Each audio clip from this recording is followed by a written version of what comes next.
Welcome back to the Stressful to Successful podcast with your co-host Tiffany, Chasson, and myself, Jaden D'Amico. And today we have a special guest by the name of Brent Wilsey of Wilsey Asset Management, located in San Diego, California. Okay. Brent, would you mind introducing yourself to the listeners and viewers? Sure. I'm Brent Wilsey, president of Wilsey Asset Management. Awesome. So can you please explain to us what your company does? Well, we're an investment advisory firm registered with the SEC, the Securities and Exchange Commission. So we don't sell product. We don't, have back-end charges. We do strictly fee-based advisory. Now, we're also different, too, because we're an advisory firm, but we also have a fee-based financial planner on staff who does financial planning for a fee.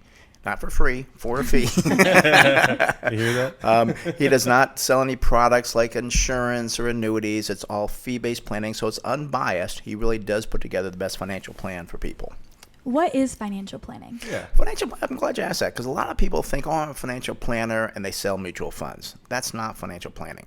Financial planning is where he listens to what your goals, your desires are, understands what your cash flow needs are, understands your tax situation, your estate situation, and puts together a good financial plan to make sure that your wishes happen throughout your lifetime so you have your financial goals met. Many people get to retirement and have no idea what their plan is, have no idea if they can retire. So that's what a good financial planner does, and many times it takes hours to put together a good financial plan for you. So a financial plan is just like you wouldn't build a house without the plans. Well, financial planning is putting those financial plans together so you have a good retirement when you retire. That makes a lot of sense. So for more so the asset part of your company, do you take age into account when you're dealing with investments? Yes and no. I mean, we manage about $600 million in assets for clients and businesses. Our account minimum is $100,000, which I've kept for, probably over 30 years now, because I like doing what I do. I like helping people out. We will waive that $100,000 for somebody that is maybe younger that really has a true commitment to investing. Say they only have $25,000. As long as they make a commitment, which is not in writing, but just a verbal commitment that I'm going to set this up and I plan on adding to it each month, $100, $500, $1,000, whatever it is, as long as they're committed to true investing, we'll waive the account minimum with a monthly investment. That's awesome. Yeah, that is really cool. So what did you learn about everything that you know today? How did you start? Well, I probably started learning when I was 2 years old. But I kind of joke about that a little bit, but in reality, I've always been one that I would pick mentors throughout my life. I'd watch somebody. I remember the first one that I started looking at as a mentor was Steve Warren. He was my sister's husband, brother, and he was just a hard worker. He worked hard all the time, and he's always thinking and so forth. And I thought, gosh, I want to be like that guy. That was probably my first mentor. And I think in How old were you at that time? I was probably like 12 years old. Okay, so at 12 years old, your mind is gearing towards wanting to learn more. That's a young age to do that. Most people don't figure this out until they're in their mid-20s, give or take. And I will say, and I like the theme of the show. That's why I'm doing it, because it's so important to have mentors and people like what did they did, because I think in today's society so many young people are just kind of drifting like a sailboat without a rudder, not sure what direction to go. And that's why having a mentor, it's like, wow, they're successful, what are they doing? And that's what I started doing. And I will tell you, the key is, we'll probably come back to this many times, it really is hard work. You've got to work hard throughout your life. And that's what I noticed with that. My first mentor was hard work. He worked all the time, and he loved working, and he did very well. So that was a start back when I was about 12 years old. What are some quotes that your mentor that kind of repairs in your mind? I want to say something of that my mentors have told me previously. One is, why be the employee when you can be the employer? Mm-hmm. That's a good one.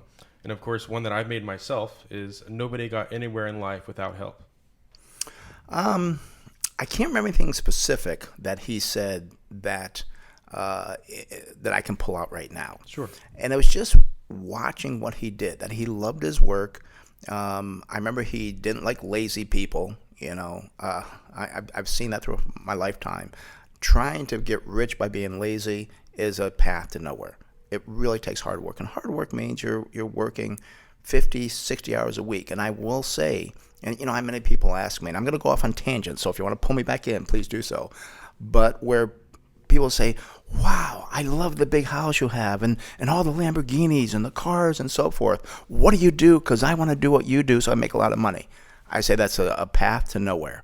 You have to love what you do, because if you love what you do, you'll be successful. But if you do what you want to do just to make money, you're going to fail, because you'll never have enough money. I remember at one point, gee, if I could just make $100,000, I'd be so happy. Well, I got to $100,000. If I can just make $250,000, I'd be happy. If I could just get to $1 million, I'd be happy. Well, I've surpassed all those, and the money never makes you happy.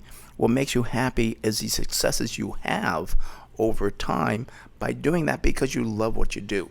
Never work just for the money. Work because you love doing it, and you'll never work a day in your life. Literally contributing to society. Exactly. No, yes. I mean, McDonald's feeds people. They're also in real Yeah. estate. Yeah. So on and so forth. And you're really helping people set themselves up for success. Right. And their ending ages even. Yeah. You know what I mean? And that's building generational wealth that they can then pass down to their children and their grandchildren and so on and so forth. It's funny you bring that up. I just did a commentary. I do commentaries on KOSI, the local news here. I've been doing that for 6 years on Sundays. It's a great station. And I just talked about Monopoly. When I was a kid, in summer, when I was like probably in middle school, summers, there'd be like 3, 4 of us, we'd play Monopoly. And I talked on the news about how I did that and how I was successful by investing all the time. I loved buying the railroads. I loved buying the utilities. And when I get the property, I'd want to get the property, not the boardwalk on the high side, but on the other side of the board was a little bit lower, and then buy all 3 units and then build them up to hotels. And all my friends like, oh, they don't have all that cash. They have $3,000-$4,000 in cash. Well, look at Brent. He's got no cash. Well, eventually, I became very wealthy because I had the properties, I had the railroads, I had investments, not cash. Cash is the worst thing to invest in long term. You should be investing in good quality equities or real estate, whatever it is, and say, where will I be 5, 10, 15 years down the road? Not where will I be next year. So at a young age, you've understood the differences between an asset and a liability. Exactly. Yes. Yeah. And that's so important when you bring that up. The assets are important to have. And liability, debt is not always bad as long as it's used for a good thing and it's reasonable. Then you got to be reasonable with that debt. So I've read some books myself. I know we're getting off topic on the list here. You direct it. You guys are the host. Rich Dad, Poor Dad. Yes. Okay. Robert K. Love the guy. In his book, he speaks about, well, I kind of took it out of tone a little bit. I wanted some toys, right? But what is a truck that I have that I'm driving here with if it's not making me any money, right? So you make money with that truck. You want a boat, for an example. Right. So I own quite a few boats. What do I do with those boats in the summertime? I rent them boats out. You know what I mean? They're already paid off now. Right. So would you be opposed to something, to giving advice along that route, or if someone came to you and said this, what would you do? And over my life, I've also wanted to enjoy my life. You've got to balance between having good, and my thing's been cars. I've loved cars since I was like 5 years old. I've always been in love with cars. Well, I wanted to buy nice cars and cars are not your best investment, especially short term. As I said, I do have probably like $1 million car collection now, which will appreciate in value because they're Lamborghinis, Aston Martins, things of that nature. But when I got them, I looked at where will they be 5, 10 years down the road. Mm-hmm. But that was my passion, as opposed to going out and buying a car like, and I think Corvettes are a pretty good deal, but they're not going to appreciate. Try to find something that the demand is high and the supply is low. That will do well. But I've always said for people, don't just put everything away. Like Monopoly was easy because you didn't have, vacations. You didn't have things you're going to blow money on. In real life, it's a little bit different. So I say, save and invest at least 10% of what you make. And you'll be fine by the time you hit retirement, which again, if you're 25 or 30 years old, oh my gosh, that's so far away. Well, when you talk to people at my age, they'll say it goes by extremely quick. I still think I'm 25, but that was like 40 years ago. It goes by so quickly. So you've got to think about how time passes, and you want to enjoy your life. But make sure you save at least 10% of what you make, no matter what, and 10%, because if you're 25 and you're making, we'll say, $40,000 a year, that's $4,000. But if you're then 35 and now you're making, we'll say, $100,000, well, now you're saving $10,000. So it will naturally go up, and make sure it's invested so you earn about 8 to 10%. We tell people that's a reasonable return. So live below your means for, in a sense, 3 years. Say you're making $100,000 a year. Rent a room, suffer for 3 years, for an example. Save up all you can. Don't necessarily eat PB&J. That's bad for health every single day. People say, I've done this. You'll die before you hit 65. Come on. Right? You had some ramen noodles in there, not just PB&J. Come on. Don't kid yourself. But, sacrifice. Right. Sacrifice 3 years of your life. And that's, say you make $100,000 a year, $1,000 a month rent. That's $12,000 a year after taxes. Let's say you're saving around, and all the fun, let's say around $50,000 to $70,000 in that entire year, give or take. Let's say 50. Right. You can do that. My concern with that is not everybody's going to be able to do that. Some people are going to fail. They're going to do it for 6 months and say, I hate this. I'm not going to do this. Challenging. It's mentally challenging. And discipline is very important in life. So that's important. But you still have to be a realist as well. And what happens when you try to do too much, you'll fail, and then you go the other side. Then they start taking on debt and everything, all these bad things. So you want to be reasonable and understand what your discipline is and what you can handle. And if you can't handle it, then pull back a little bit. And that's why I say 10% is pretty reasonable. And I will tell you a story. When I was probably, I think I was probably in my mid-20s, very tough time I went through, going through a divorce. All I could afford, I remember this, going down to the McDonald's in Mission Valley because they had a special on Coke, hamburger, and fries for $1. It's like, good, okay, I can afford that. I can do that. And I did that for quite a while to get through the tough times, because everybody is going through tough times. But you got to get through those tough times, so the good times will come if you do that magic thing I talked about. I say it a lot, is work hard. I worked real hard during that time frame to get me out of that situation. And don't depend on other people.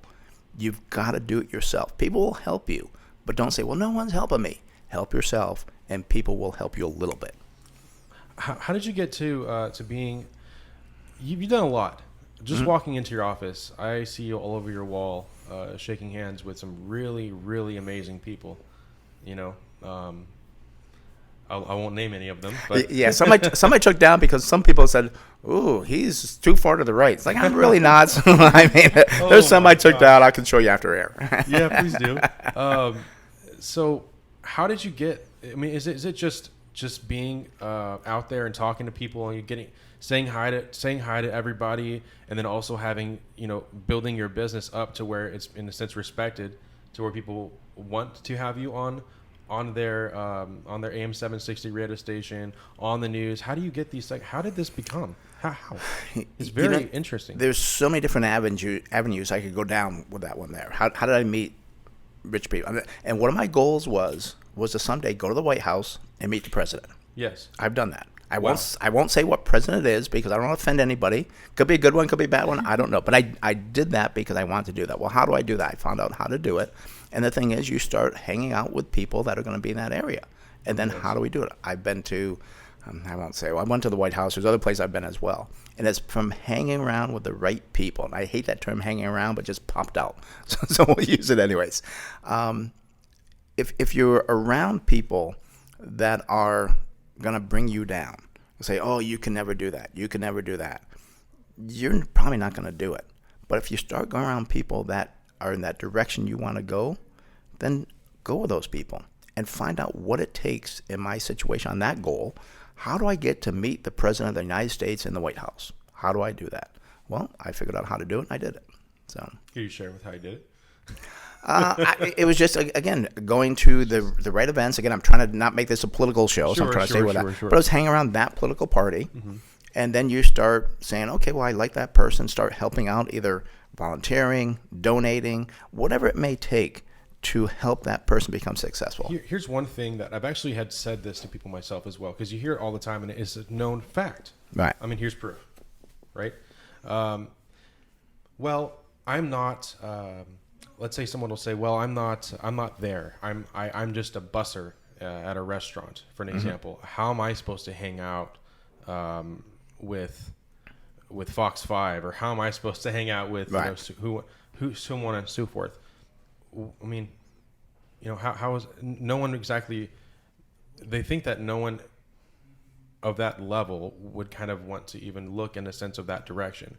But I feel as though if you have the mindset for it, for one, and you're driven, you have a goal to get there, and you have a plan, not just a dream. Dreams are dreams. You sleep on them. Right. Plans are things you can initiate action for. Right. Then that would, in a sense, catch the eye of somebody else who you would like to meet. Right. Maybe they could see themselves in you. Right. And actually, I mean, I start off, I grew up, we were very poor, lived on a dead-end street, and I remember when I was about 10, 12 years old, my grandmother, my father, and so forth, I didn't do very well in school. I go, well, maybe he can get a trade or something. They were really worried that I was going to be a loser, I'd like a better term. And it's just like, I didn't know it then, and you talk about a dream. A dream can start, but it has to develop from a dream into a plan. Where you're saying, well, how am I going to get there? You mentioned the busser. Well, how can he do it? He's a busser. Well, what he has to do is invest a little bit in himself. He has to make sure, now, again, you call me a day when don't have a tie on. Usually I wear a tie. I always dress up because you never know who you're going to run into. And even though I didn't wear a tie today, I still want to dress nicely. The busser doesn't have the salary that I have, but he should have, or she should have, a nice outfit when they go to a certain place that they can fit in. And one thing I've always believed in, now currently everybody dresses down a little bit more. One thing I learned a long time ago, I'd rather be the guy that shows up that's overdressed than the guy that's underdressed. You go to an event like, oh my gosh, everybody's in suits and ties, and here I am in a t-shirt. You look like a loser. You look like that guy that showed up in a t-shirt. Yeah. And nobody wants to associate with you. So I've always wanted to be the guy that overdresses. My wife is the same way.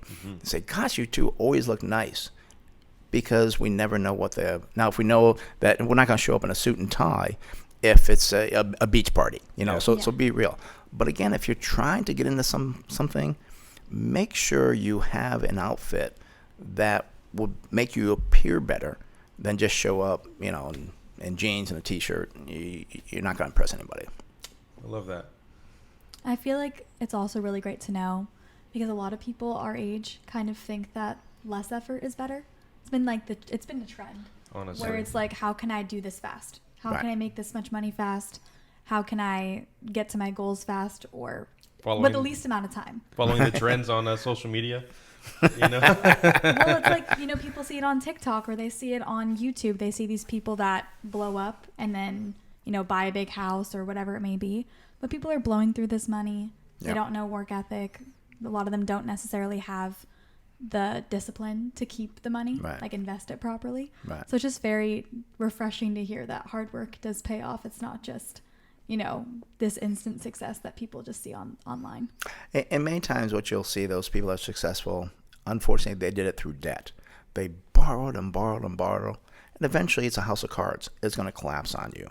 So just to try to be successful very quickly, and there are people that, Elon Musk, very smart guy, came out with a Tesla. Obviously, he's going to make billions of dollars. That's not the norm. The normal person has to work hard and be smart about what they do and be patient. And I think it's because, and I'll say your generation grew up to where you watch a TV show and with a half hour, wow, the person went from being poor to being a multimillionaire in a half hour. Well, we have this expectation that it shouldn't take that long.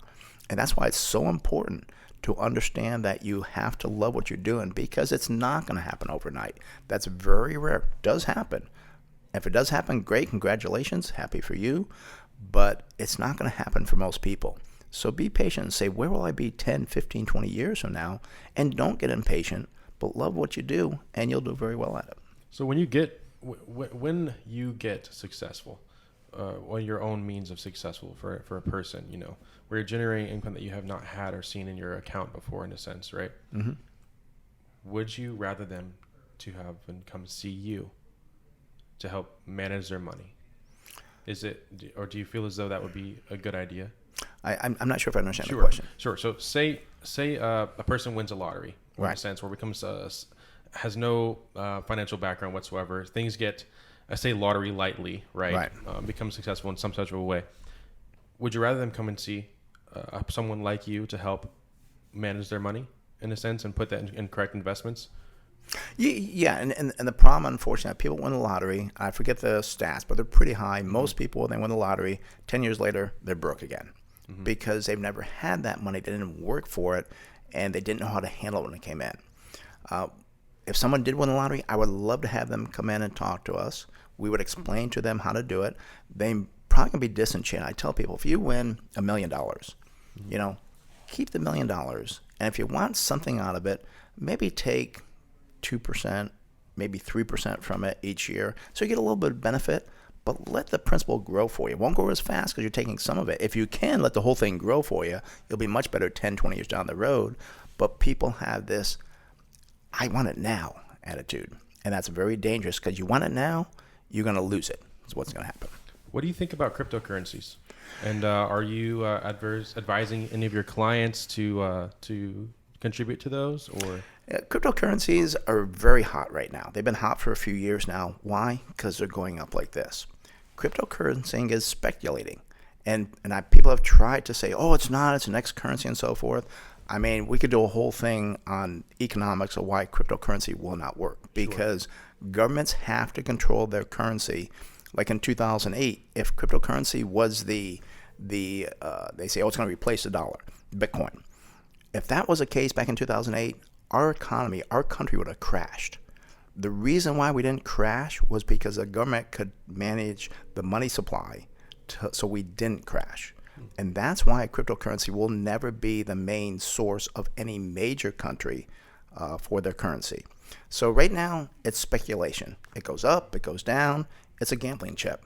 There is nothing backing up. I know people get pissed off at me when I say that, but it's a reality. There is nothing backing it. When I ask people, well, what is it? They really can't say what it is. When I talk about the dollar, I say the dollar is backed by the taxing authority of the United States government. What backs cryptocurrency? Again, I don't know. No one knows. And there's nothing that backs it up. That what backs it up is what the next person will pay for it. And that's what backs it up. As long as people want it and the demand is there, it will go up. Once we have a recession, which we will have another one again, we've avoided it for the last couple of years, but once we have that recession again, people get tighter, and all of a sudden they don't want to see their cryptocurrency move down, which will happen because the demand will dissipate. It will disappear. And the other thing with cryptocurrency is that when I ask people what you want in a currency, they want stability. You don't have that with a Bitcoin. Bitcoin moves up and down in a week, maybe 5, maybe 10%. Yeah. If you're a business owner, you don't want to take a Bitcoin today, and then tomorrow you go to the bank, all of a sudden you lost 5% on it. Well, that was my profit. Now to make a profit. So you want stability when it comes to currency, not a currency that you think goes up forever. So what would be a great thing for our listeners and our viewers to invest in? There is a recession coming. It's creeping on us, right? And if we're not already in it, I will push back on that, but go ahead. What would be a good move to make financially, of course? I mean, we like to invest in things that we see doing well going forward. And people talk about AI. We're not investing in the AI companies. We're investing in companies that will do well because of AI, that will benefit from AI. So research.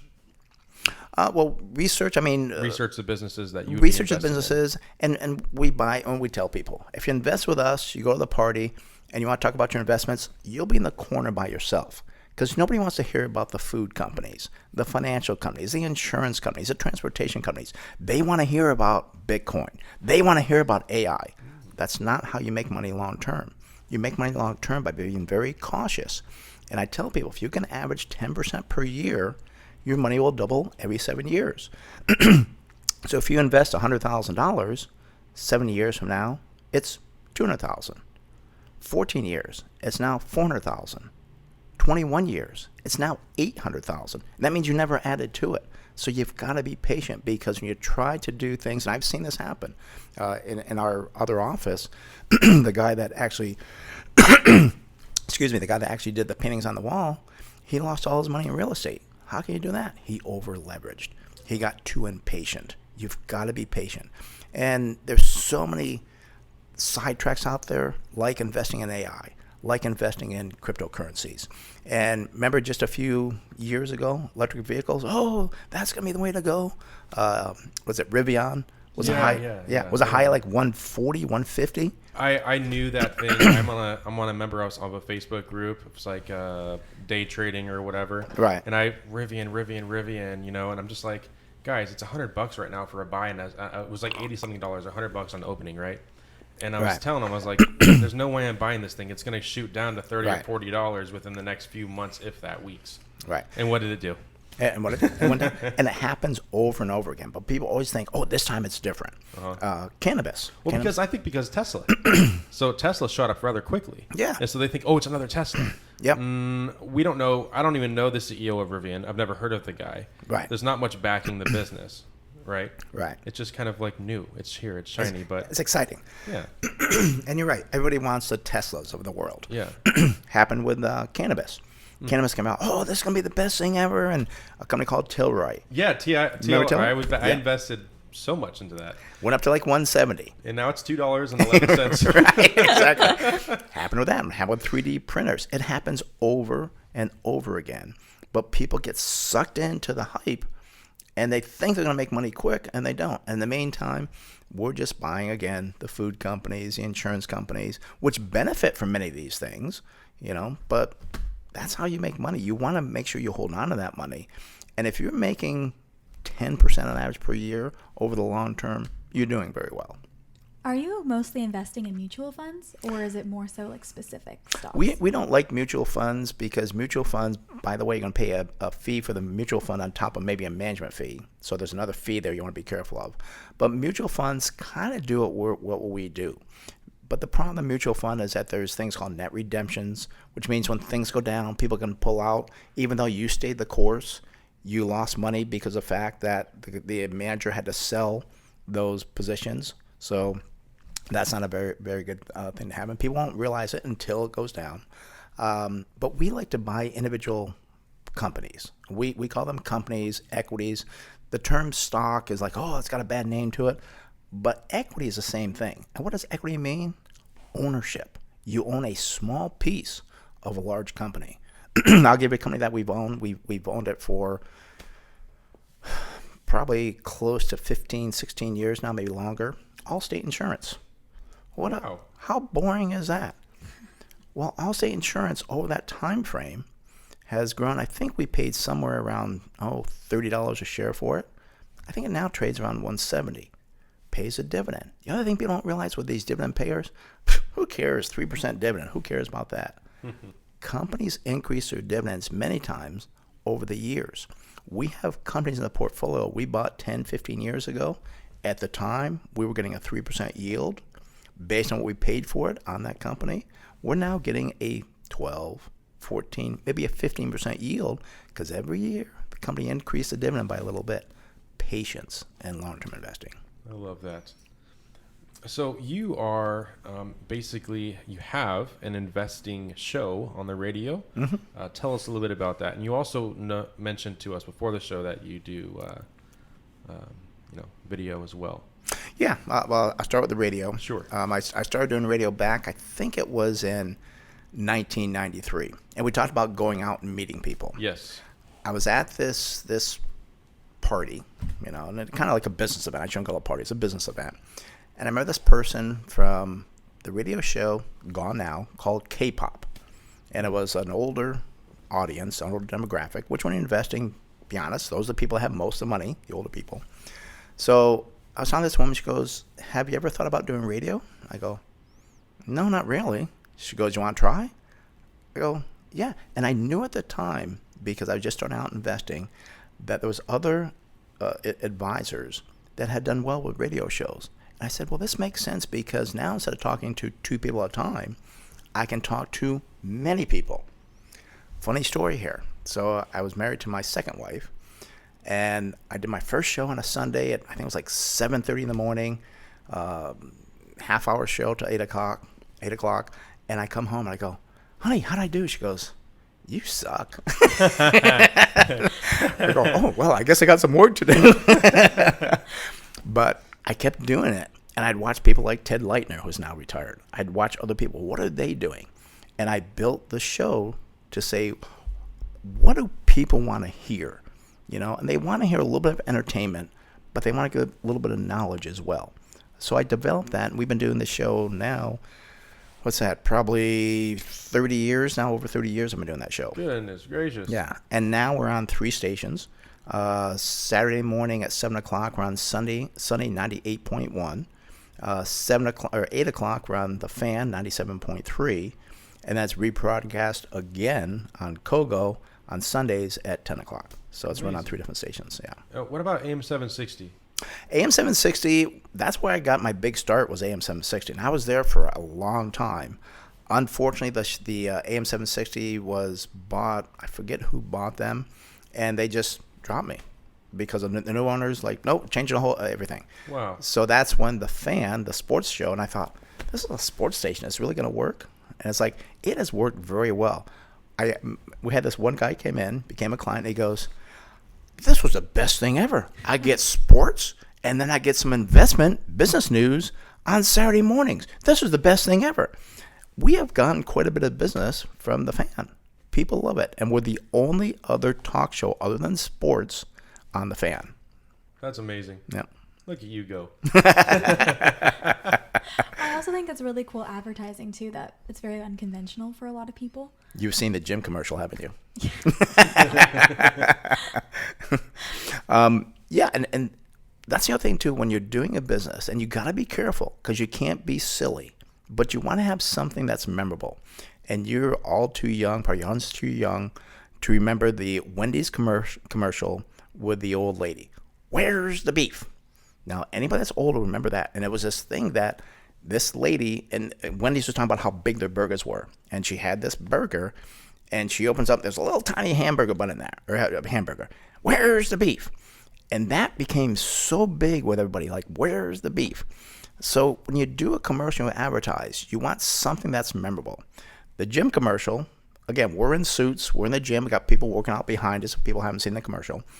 And, you know, we're talking about investing, but how at the end we do and I always try to have at the end something that's going to be catching.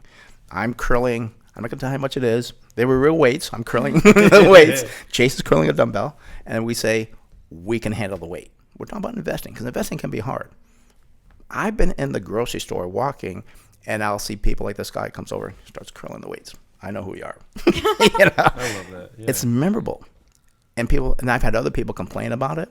Oh, that's so silly and stuff, and I don't think I would invest in it. I said, that's fine. You know, you're not going to please everybody. But they're talking about you. Exactly. So. They talk about it. They won't forget it. So we're trying to do another commercial now, and I won't give you the concept of the commercial. We're having problems because we can't find skaters. We need ice skaters. We need like six ice skaters that will pay them like $200 to be in our commercial to ice skate. And then we have another commercial we think is going to be as good as the gym commercial. But we need ice skaters. Do you guys ice skate? I have friends who do. Let us know. Teams and all that fun stuff. What kind of teams? Like she's like a Russian skater. Oh yeah, I mean, Yeah. is she over 18? She's here in San Diego. Yeah, she's over 18. And maybe she knows it because we'd love to have them. And our commercials air about 850 times in San Diego TV. We also do streaming now, so that they'd get a lot of exposure. We'll pay them $200 for like 4 hours work. But I want to get this commercial done because I think it's going to stand out as much as a gym commercial. So watch for it. Would you be opposed to a gentleman ice skating? We would like to have or two, her father and maybe her brother. We need 3 men and 3 women. Oh, well, there you go. Yeah, we try to be very balanced. They do ice hockey, so they've been on the skates for a minute. Right. Yeah. They're fun. But I mean, you needed them to Twirl. ballerina. Well, we just need ice skaters, and again, I don't want to give away the theme of the commercial, Sure. but yeah, I mean, if we need 3 men. Sounds like you know some women. I mean, we would love to have them. And again, they'll be seeing quite a bit on TV.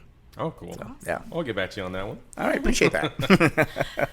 So you were mentioning also that you've been on a bunch of talk shows. How did that transpire? And tell us about that. It is kind of because I've been on the Dr. Phil show twice. How, why, what? Right now, why, what? I do have a publicist who we have an arrangement. He'll call me, and he said, okay, now this is a little bit different than the investing side. Dr. Phil is looking for business people to talk about quiet quitting. Have you ever heard of quiet quitting? No. Okay.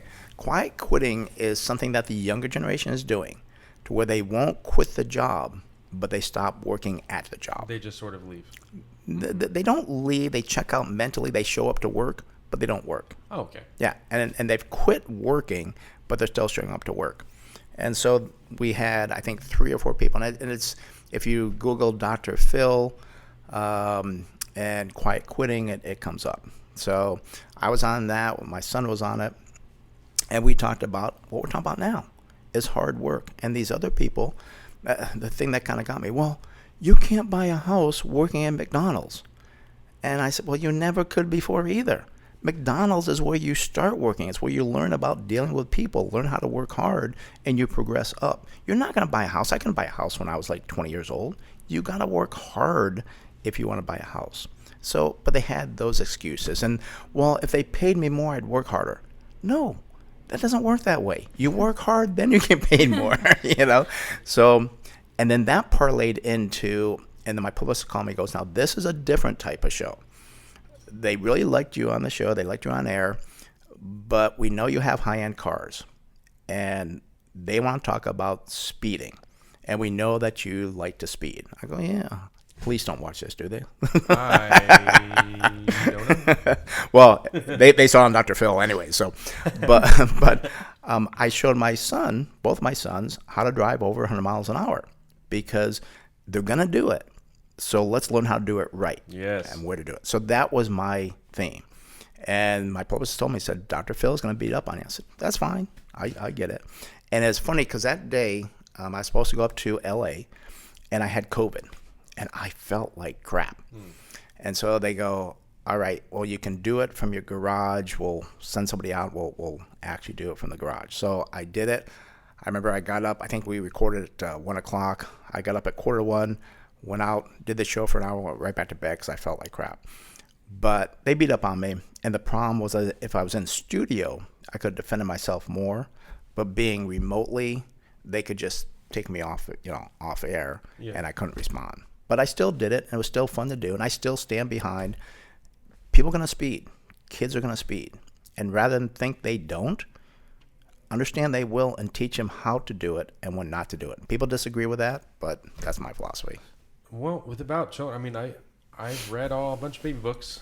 You know what I mean? Mm-hmm. I don't have any kids right now myself. I started a business. I'll tell you about that stuff another day. Sure. But I learned that, if you want your children to respect you in a sense, you can't say no all the time. Correct. You can't go, no, you can't go out with your friends. No, you can't do this. Because what's going to happen? They're going to sneak out. Right. They're going to get their belly button pierced. So on and so forth. Whatever it may be, whatever kids do, right? He's saying that because my sister's turning 18 tomorrow, and that's where she's. That's where she's gonna go. Oh. So if you're lenient, if you understand that your house is a mess, I know you told your child to clean it while you're at work, but you understand they were at work too mentally. They were at school all day. Right. If they get home and your house is still messy, don't yell at them and shout at them because you had a stressful day. Sit with them and say, hey, what the heck, man? Why is the house messy? You have an okay day? What's going on? Right. Be on that level with your kids, and of course, be with them when they're on that level in the car. Yeah. Exactly. I love how you said that. Yeah, and teach them. I mean, that's a great thing about kids is teach them, have lessons for them, and I'll never forget. I have 4 kids, and I love my youngest daughter, but she was the toughest. She was very hard to work with. She was very messy. And so I said, you need to pick up your room. Parents hear that all the time. So it's like, okay, fine. She's not going to do it. So one day when she was at school, I went into her room. I emptied out her closet, the drawers, put everything in the middle of the room. I said, okay, now you can start over. Dad, you're so mean. But she never forgot it. And again, she realized that I was serious about it. And I think today, unfortunately, sometimes parents just give up. And the great thing about raising kids is it's repetition, repetition, repetition. You've got to do it over and over again. But you're right. You want to be with them and not just be the mean parent. And people say, oh, I want my kids to be friends with me. No, they're not going to be your friend. You're the parent. You're there for a reason to help them become better than you are. Yes. Yes. So when did you land your first client and how'd that go? When did I land my first client? It was probably, I worked at a company called Food Maker Jack in the Box, and I was an accountant there. Okay. And so I realized that I liked the numbers, but I didn't like going to the office and sitting there at the desk every day and just dealing with numbers. I like people. I want to talk to people. So I was there for 3 years. They let me go. It's like, Brent, you're great, but you know what? You're more busy talking to people. I mean, I know the executives at there. I'd go down and talk to the executives. You're just not quite in the right job. So I got fired from that job, and I said, okay, well, I'm going to go out, and I think I'm going to use my accounting background to manage money. So I called people I knew, and I believe she was my first client. So I got her because I was about 83. So probably about 1984, I remember going out to talk to her and her husband, and they became clients. Her husband has since passed away, but she is still a client today. And that's all through customer service, from doing the right things for people, not buying cryptocurrencies and making a millionaire tomorrow, but growing that money slowly over time. That's awesome. So did you start out on your own with your own company after you decided you wanted to get into asset management, or did you work for another company? No, I first went on my own for 2 years, and that's when I was going down to the McDonald's on Mission Gorge Road because all I could afford was $1 meal, because it was very tough at that time frame. And I remember it was really difficult. And then I got approached by a bank in 1985 and said, we have this new concept of having brokers or advisors inside the bank. Would you like to consider it? And I said, yeah, I'll interview for it. Well, it worked out pretty well. It was brand new at the time. I mean, now every bank you go into has a broker advisor in there. But I was one of the first ones back in 1985 to do that. And it worked out pretty well. I worked hard at it. I remember I would work Monday through Saturday. Bank was open Saturday morning from 9 to 1. I was there 9 to 1. Whenever the bank was open, I was there 7 days a week. I'd work. So, did you learn a lot from your clients? Not from the clients. One thing I did learn from that company, and people may remember Great American Bank, which has since gone bankrupt in the last real estate recession, back in the 90s. They went bankrupt. But I learned a lot from the company on how to present, which is very important. You have to know, because you know your product very well, but someone else may not.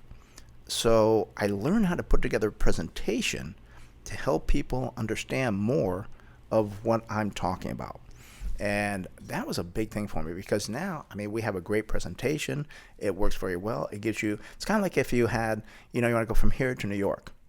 If you don't have a roadmap, you don't know where to go. You might be traveling north when you're supposed to be going east. So it taught me how to do a good presentation. Anybody comes into our office to be an investment client, even friends, they have to go through the investment presentation so they understand the concept of what we're doing. And that's something I learned early in my career from this company, was have a presentation. Everyone's a different learner. Everyone pays attention differently as well. Yep. So I love that. Yep. It's brilliant. And again, I get so frustrated, and I've had people come in, try to, sell me something, do something, and they have no plan, no presentation. They just start talking. It's like, what are you talking about? They have no direction. They're just bouncing all over the walls. And I generally won't do anything with them because I don't understand what they're trying to get to me. If you're trying to sell, make sure you present something to people that's understandable and you have a direction of how you're getting there so they can follow you. So I had an interesting question. So there's been a few global crises since you've been in asset management. There was like the Black Monday crash of 1987, the dot-com bubble of 1999, the financial crisis of 2008, and the COVID crisis. How did those impact your business, and which one did you find was the hardest for you? I would say they've all impacted my business and my mentality differently. I'm not sure if one is more than the other. I will tell you that in 1987, that's when I was in the bank, and I was so happy that we were in bonds, which is I won't say a safer investment, but a different investment than equities. And I'm like, wow, I'm so glad because we didn't go down a lot in 1987.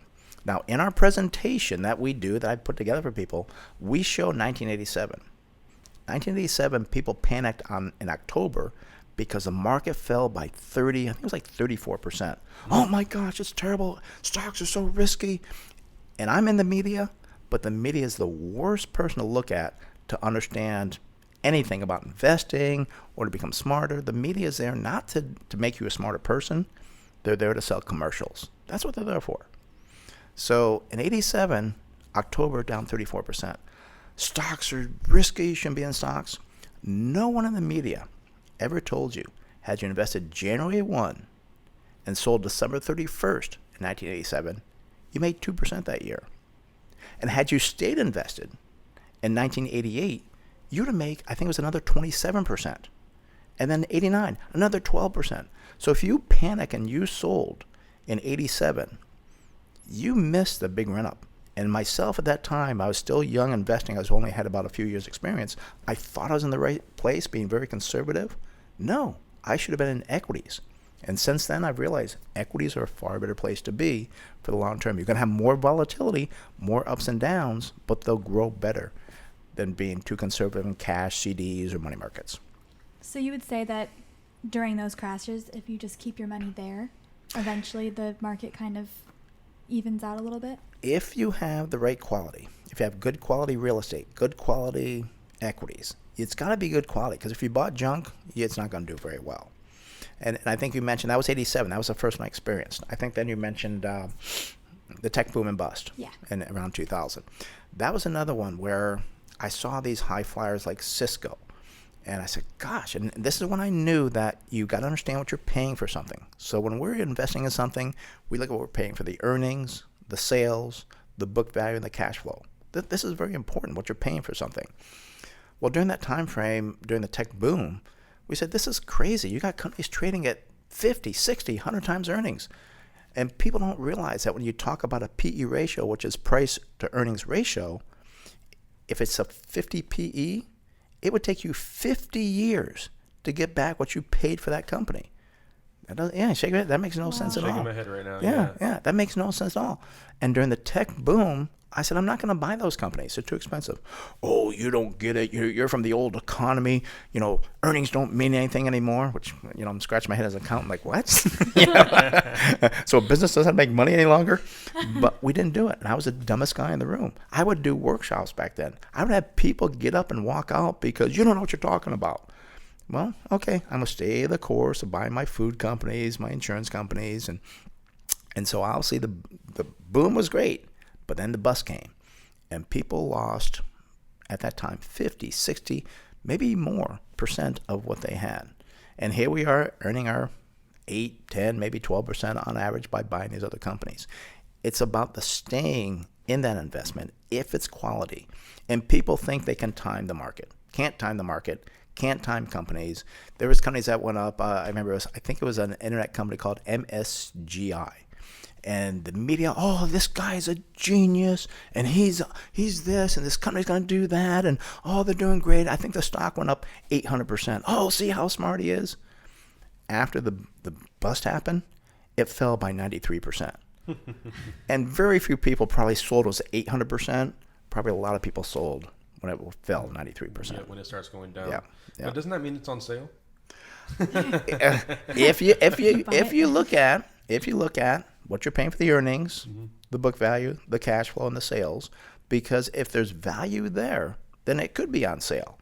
But if they're over leveraged, they're ready to file bankruptcy, no, there's no value there. Research the businesses before Research you the invest business, into them. understand the business, and that's why they say the accountants someday will take over the world, because the accountants know those numbers. And if they say, oh, well, it's got this product and it's got this and that, and everybody's going there, that's great. I tell people I could fill the parking lot with tons of people if I opened a business and gave away the products. But the key is you got to make a product with that and fill the parking lot. Then you can do well. Find those businesses that do well. Any suggestions? I mean, well, you've given quite a few. Right. Yeah. I mean, there's just, and they can listen to our radio show, the podcast. I don't think we talk about the podcast yet, but we do talk about that, and we analyze different companies. And the funny thing too is that we only do maybe on an average year 3 to 4 trades. It's not about how many trades you do. It's not the quantity.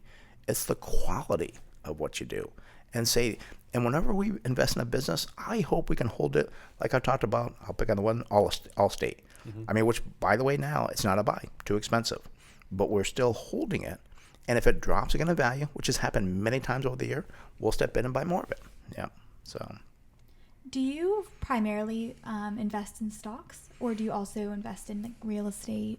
Like, what do you think would be if someone came in and didn't know what to invest their money in, would you normally put most of their investment money into stocks or Birkin bags? Birkin bags? what was Birkin bags? Birkin bags? Oh, Birkin bags? What are Birkin bags? See, that's your generation. They're like the fashion currency, I would say, Oh. in comparison to like the investment world. Are they like Birkin socks, the shoe? They're the most expensive handbag. You're looking at like $50,000, $100,000 a purse. Oh, because wow. you can't buy them at the store. Wow. So if you can buy it at the store, you have to be invited. Right. So basically, you can get the bag at the store if you get one for like say $8,000 to $10,000, and then you can sell it for like $80,000. Okay. And people are selling them like crazy amounts. And I've done commentaries on the news about that and on social media. And there's a couple like that. You can make money. The problem is you go to a Louis Vuitton and you see people standing and waiting to go in. It's not going to happen with that. It's unfortunately, there's very few things that, and again, it's always the most important economic concept I learned in my life was supply demand. If supply is low and demand is high, the price will go up. If supply is high and demand is low, the price will fall. It's the most important concept you can learn. So like Ferrari. Yeah. That's how they keep their prices high. They don't build a lot of them. Of course. Brilliant. And the demand is there. Yeah. So, and I think I forgot your question. I'm sorry.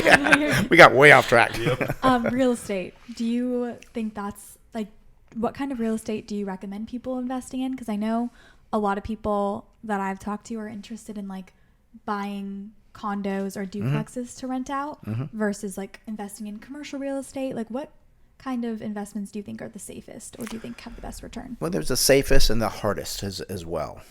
Which is going to get more return? They'll be about the same over the longer term. Let me just kind of talk about real estate for a little bit, because I have friends that have done very well in real estate, and you can do very well in real estate. Real estate you can leverage. You can buy here in San Diego now, we'll just make it easy, $1 million property, and you can put down, 20%, $200,000, and own $1 million property, make payments on it, rent it out, and so forth. The problem with that, there's a lot of work involved. You also have to find the tenants.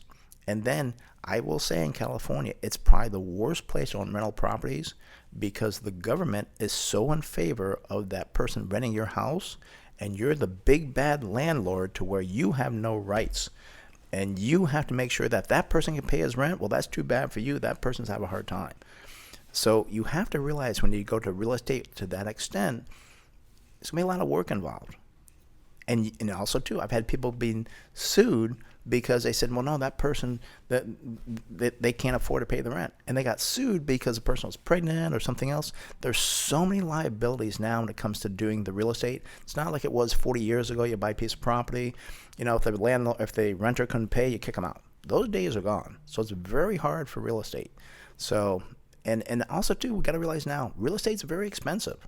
Again, we know the concept is to buy low and sell high. But a lot of people have this feeling, well, buy high and you can hopefully sell higher. There's a financial theory called the better fool theory, to where you hope that the fool is going to pay a higher price than you paid for it, So that's not what you want to do. So in real estate, you can do good at it, but it takes a lot of work. You got to find the tenants. You got to take care of that property. You got to pay taxes, insurance, repairs, all kinds of things. In our portfolio, we have what they call real estate investment trust. And we have two different ones, actually three. We have one that owns casinos. We have another one that owns hospitals. And then another one owns commercial property in what we call the Sun Belt area. Three different types of real estate. Now, we don't get the benefits of depreciation. We don't have the direct ownership, we've actually hired through a REIT, we've actually hired a professional manager to do that. We'll have the benefit, like on commercial real estate, it's way down right now. All the bad news, we're saying, where will that be in 2 or 3 years from now? We think it'll be much higher. I'm seeing signs already of money coming into these properties that will set things up in 2 or 3 years. We'll probably do very well with that. In the meantime, on some of these real estate investment trusts, you get between a 6 to maybe an 8% dividend yield. So while you're waiting for it to go up, you get this nice yield. And you know what? I don't have to interview potential tenants. If the toilet overflows, I don't get the phone call. It is so easy to do, but you've got to make sure you're doing the right thing. And when it comes to REITs, there's a thing called FFO, which stands for Funds from Operations. Like earnings, for real estate, you take out the depreciation because real estate, you depreciate it, so the earnings look lower, but actually it's doing better because when you sell it, you wipe out that depreciation. So FFO is very important. But then you don't say, I'm going to be rich on this next week, next month. No. I mean, the one that we have now, and I think we own about 3% of the company, we think we'll do very well. 5-10 years from now, we'll do very well with that. So again, patience and doing the research, because we check the FFO, we check their debt level, we check their cash flow, where the property's located, what are the properties doing. We've talked with the CEO, we've done all the research. Before we invest in any company, any real estate, it's 10, 15, maybe 20 hours of research to really understand what is that investment. And when we do that as well, we're not looking at why we should invest into it, but why shouldn't we? And that's very important, because if you're looking for a reason not to, and you can't find it, it's a good investment. But if you're looking for reasons to invest, many times you make excuses, well, I'm not worried that I have too much debt. I want to buy this. So it's a bad attitude, and you might buy the wrong investments. Look for why you shouldn't buy an investment or invest in real estate or invest in equities. And if you can't find anything, it's probably a good investment. That's a really smart way of thinking about it. Thank you. I really like that. Yeah. So with like commercial real estate, is it mostly like malls you're investing in, or what kind of properties do you find work well right now in the market? Well, and again, in the real estate that we have these REITs, we have 3 different ones. The first one, again, I was talking more about was commercial real estate. And there are Sunbelt areas like Texas, I think Florida, I forget the other place they're at. We researched them. And they've got them a good price. They're well rented out. They're increasing the rents. They're doing fine. So that's commercial property. The other one I talked about is hospitals. Now, that one's gone through some difficulty over the past year because they're the largest hospital owner, I believe, in the world, but they hire companies to actually operate the hospitals.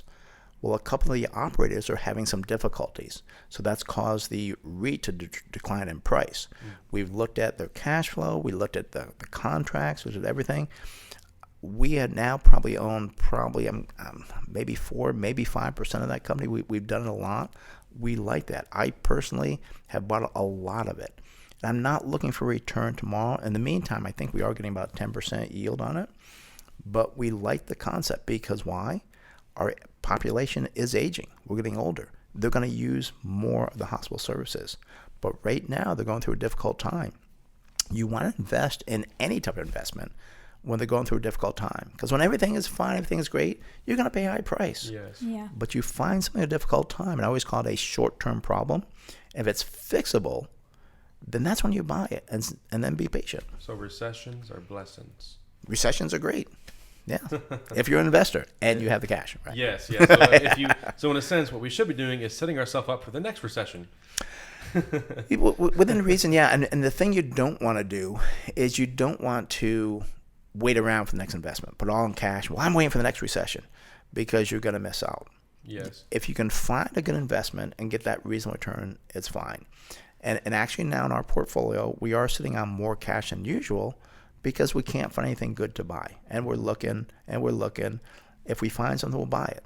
If not, we'll wait until we find something good to buy. So how do you feel about, there's a gentleman on the internet, of course, he says, I can't remember the dude's name for the life of me, to be honest, but he's like, investing in stocks and in small investments, $25, $100, $800 here and there is, in a sense, pointless, he says. The real money comes in when you can invest your millions. That's when you do see the bigger jumps. Right. I'm feel bad he says that because that's incorrect. Oh, and, good. and what we do tell people, if they're just starting off and they only have $25, now hopefully, and I'm a big advocate of the 401k of businesses. Yeah. If you're at a company and that's all you got is $25, put in your 401k. You get a tax deduction, tax deferred growth, and hopefully your employer matches. Maybe the employer matches that $25. I have people at my company that they're putting in, and based on the way we have the match, they get 100% return as soon as they invest the money because we match it. So if you're working at 401k and you're not investing into it, start today. That's a great way to build wealth, especially when the employer matches. But to turn somebody off and say, oh, unless you have millions, no. I mean, we will start, somebody calls, I'll get a call once in a while on the phone like, and I tell my accountants 100, and they go, well, all I got is, $1,000. We give them a mutual fund to put it into. I say, well, start with a mutual fund, add to it, and when you get to a certain level, then you can start going into individual equities. But start doing it, and we have a great value fund. Don't ask me the name of it because I can't remember the name off the top of my head. I'm sorry, I apologize. But they're out there to where that's what you start off with. And so, no load funds, or don't pay a sales commission. The fees are pretty reasonable, and that's what we get to do. What do you feel about investing in Roth IRAs? $6,500 a year, right? So max you can go. My son who's 31 and our financial planner who's about the same age, we go kind of back and forth on this because the Roth I think it's a good investment because why? You put the money in, you don't get the tax deduction, but you get tax-free growth. I will give you the cynical side of how I see things. Sure. Okay. I've been doing this now for over 40 years. I talked about being in the bank. 1985, the government said, you know what? If you make X dollars, we're going to tax half of your Social Security. I remember people coming to the bank yelling and screaming, this is not right. The government was never supposed to tax my Social Security. The government did. So I ask people now, I go, do you trust the government? No one trusts the government anymore, which is a shame to say, but they don't. So what I see happening, you're young and I have no idea how old you are, but you do very well. You grow your money. And say down the road when you're 65, well, you got now $2.5 million in your Roth IRA. What I'm concerned is the government says, wow, congratulations, you've done a great job. We're going to tax you on that Roth income. You can't do that. You said you were never going to tax it. The government can do what they want to do, and they will tax the wealthy. And it's kind of funny. We want everybody to be wealthy, but the government, when you become wealthy, then they want to hurt you by taxing you more. So Yeah. That's why, and I let people make that decision, and then at least when you get to that level and you are successful. Yep, I remember Brent Wilsey back in 2024 said, yep, they're going to tax my Roth. Sure enough, they did, because the government does have a big debt, and that debt will keep growing. And I think the government will always go after people that are successful because that's where the money is. Yeah, I mean, we were just talking about this the other day. I mean, so I'm 28 Okay. as of last Monday, and she's 25 as of the 2nd. You gave your age. I didn't give my age yet. Hey. So. And we were talking about, we were like, how much does the government owe, and how does this all work, et cetera, et cetera, et cetera. We're kind of like Googling because we don't really know. Right. And I remember back in 2014, I think it was like, I'm going to say a measly 2 trillion, give or take. And now it's 30.8 trillion. Right. How does this happen? Who do we owe money to? Who owes us money? How, is there a possibility way that you could sum this up? Sure, it's pretty easy to sum up. I mean, you've heard of T-bills, right? Treasury bonds, treasury notes.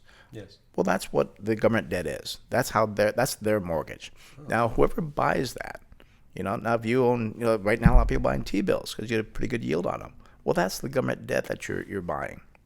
There was concern before, I would say maybe 10, maybe 15 years ago, that China owned a big portion of our debt. I think it was about 10 to maybe 15% of our debt. The concern was we owe them. So fortunately, over time, that debt has come down to where China stopped buying new debt. So we don't owe China anymore. A lot of our debt is now held by our country. It is held by Japanese, other ones. China still does have some as well. That's the debt. Now, I do want to take your mind, put your mind a little bit at ease here. That number is pretty big. It's over $30 trillion. But you also have to look at two things that I talk about. One is the assets, because when you go get a home, they're looking at your assets. Well, how much do you own? Well, the government has assets as well. The government owns parks. They own land. They own buildings, bridges. Their assets are worth a lot more than $30 billion. 30 trillion. 30 trillion. I say, There we yeah, go. see, you forget that's such a large number. What comes after trillions? Is it zillions? I am guessing. I hope we don't get there. You might see in your lifetime. I don't think I will. But, what you'll see is that it's the assets. Then also, too, the cash flow. Now, for you, that's your salary. For the government, it's called the GDP, Gross Domestic Product. Well, the GDP has been growing as well as the debt has been growing. And I don't want to say we're in great shape because we're not, but we're not in bad shape. Right now, to kind of give you a comparison, it's probably the person that's making $100,000 a year, owns their home, has maybe a couple $100,000 in equity, but yet on credit cards owes $60,000. It's not a great position to be in, but they're not going to file bankruptcy tomorrow. They can pay the debt. Hopefully they're paying the debt down. Or the other thing that can happen is making $100,000 now. Say that a year from now, they owe $65,000, but yet their income that they're making now is $120,000. Their debt went up, but their income went up as well. Mm-hmm. And so that's why I try to tell people, I mean, I like to work hard, and if we can produce more and work harder, if we can get that GDP to go up faster than the debt, we'll be fine. But we've got to work hard. We've got to work hard. The whole country, yeah. Everyone and together should work hard. So how do you feel as though, when this gets out there for the listeners, what would you suggest everyone does to get, To work hard? Yeah. I mean, if you have a normal job, nobody seems to want to work overtime anymore, Mm-hmm. If you're employed, and I tell my employees, if you're busy, you need to work overtime, go ahead, work overtime, work more. I mean, I probably work somewhere around 60 hours a week. Again, it doesn't seem like work because I like doing it. And again, very important to like what you do. But working 40 hours a week, and I remember like my wife's son and my kids, I would tell them, it's like, okay, you sleep 8 hours a night. If you work 8 hours a day, what are you doing with that other 8 hours? Are you being productive or are you being non-productive? At least of those other 8 hours, be productive for 3 or 4. You're going to do very well. You're going to accumulate more. So yeah, but nowadays for most of those 4 to 6 hours, it's you have your phone out and your fingers going from the bottom to the top of that screen just right. constantly. Well, I also think it's people don't like what they're doing. Most people don't like what right. they do, right. and when they get home, it's like an escape, or escape they're like living on the weekends. Yeah. So if you actually like what you're doing, then at least you're putting in more energy into building something right. versus you go to your 9 to 5 and you go home and you live the day over. Right. Which I feel like a lot of people have been. Right. So that's what this podcast is about. It's interviewing people like yourself who have went through stressful situations right. and ultimately came out in a successful situation right. or successful outcome. Right. But obviously success is very, I guess the word itself, everyone kind of has a different meaning. But honestly, I equate it to happiness mm-hmm. as well. Like mm-hmm. being happy with what you do. Usually you're more successful if you like it. Right. If you're happy, usually people like to be around you. Usually you carry yourself better. Yeah. I was going to ask you, we haven't gotten into your podcast yet. So tell us a little bit about that. Please. Okay. Okay. Well, and I will say the podcast is nothing fancy because what we do is we record the radio show. So what we do is that we have this recording the radio show already, but we know people can't hear it unless they're within San Diego.